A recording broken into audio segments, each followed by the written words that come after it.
21-foot used toy hauler, a tailgater by Keystone here at Haylet RV of Coldwater, Michigan. All in all, real nice little unit. What I like about this is I can see areas where they have put money back into this camper. I can see areas where they've done preventative resealing. There is the refrigerator roof vent where the refrigerator exhausts air and pushes and pulls air. That's been replaced. So these folks kept on top of keeping this thing in good shape. So this generator prepped.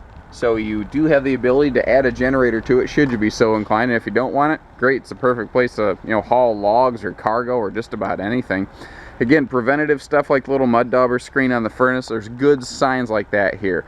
Little fueling station in the back. A lot of these little toy haulers don't have that feature. That's a very nice thing to have, especially if you like to do a lot of trail riding off the beaten path and you don't always have a fueling station right there readily available.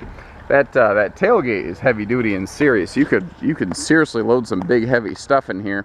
And these folks had a Harley basically, that could easily weigh 1,200 pounds pretty quickly, maybe more depending on how custom they get it.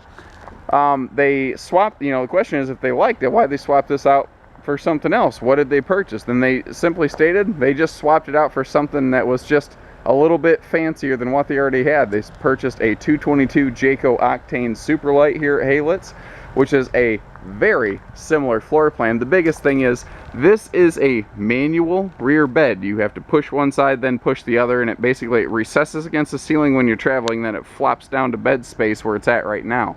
But they wanted something with a power bed. Plus the Octane had a front fixed corner bed that was just a little more conducive to their personal needs. And that's what's kind of cool is you've got 100 different RVs out there and they're all really good at different things. And that's why I like to put these together to show you the good parts of this. I like the diamond plate right back here. Good anti-skid prevention mechanism, and there are 9 D-rings all over. So I mean, you got D-rings all over the place. You can tie down stuff all over. A little indoor-outdoor resin top table. Now what I like is it was premeditated. This thing actually is like locked against the wall right here, so it doesn't take up any space, because if you notice, it's actually not even as wide as the door jamb, so you lose absolutely zero space with that table there, and it's just a bonus feature. It's something you can use outside like a picnic table. You can use it inside like a dining table here.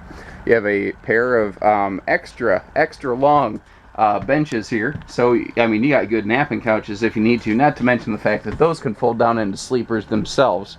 Again, I mentioned this is a manual lift bed. The way this works is basically you pick up on the front side and then you lift the back side and it sort of jacks it up into place here. When you're at your campsite, you pull the back down, then the front, and it folds down to how we have it. Now they have this big ladder so you can get up and down here. And again, smart preventative items. If you look at the feet of this ladder, they actually wrapped them in rags and padded them so that it wasn't going to dig up the linoleum. These people were very, very smart about how they use their RV. So I would just not expect any concerns or troubles with this one. I do also like the blackout shades up here because, this upper bunk area, it could get awful bright awful quick. So you can black that right out. Not to mention the fact that both windows on each side of the bed here do open for ventilation. You get awesome cross breeze up here. This is really slick. And if you don't need the bed, wow, that is actually, I was expecting a bunk mat. That's an actual queen bed. I didn't know that. Wow. So this is super deep. So if you don't need this, pull the bed out. Now you've just got the biggest cargo drawer you've ever seen in your entire life. Cool stuff. And again, this is well built, made to last. It's a good piece, really is. It's solid. It's not fancy, it's reliable, and there's something to be said for that. This is the toy hauler. This isn't necessarily the toy, and it's not that you won't have fun with this thing. It's that this thing's job is to be utilitarian. It has work to do. It has a job. I like all the drawers down here too. Lots of drawer space going on. Beautiful front bathroom. And look at this. I just noticed residential raised panel door. That's sharp. Unfortunately, I left this mirror right here so you get to see me in all my nerd glory. How you doing?